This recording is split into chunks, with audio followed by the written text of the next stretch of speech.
ভিডিওটা শেষ পর্যন্ত দেখুন। মা, আজকের মাছটা কিন্তু খুব তাজা, তাই না? বৌমা দাঁড়াও। বৌমা, তোমার এই অবস্থা কি করে হলো? মা, আপনার ছেলে আমাকে মেরেছে। কিন্তু কেন? আমি শুধু বলেছিলাম। লা লা লা লা লা লা লা লা লা লা। কি গো, তুমি কোথায় যাচ্ছো?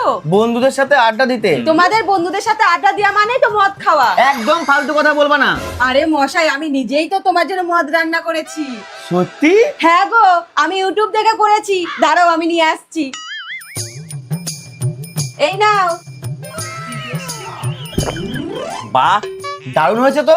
কি দিয়ে করলা? প্রথমে দিয়েছি বাজারে পড়ে থাকা পায়ে চটকানো পচা ফলের রস, আর 7 দিন আগে মা কিছু ভাত ফেলে দিয়েছিল, সেই ভাত দেখি পচে জল হয়ে গেছে। সেই পচা জল আর এই মিষ্টি হাতের ছোঁয়া। সব পচা। আরে মদ তো এসব দিয়েই বানায়, কেন টেস্ট হয়নি? তোমার আজকে কপালে কষ্ট আছে।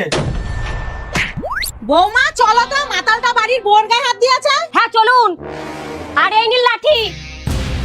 মা, যে ড্রাইভারের মতন ক্ষমা করে দিন। হে ভগবান, বাঁচিও।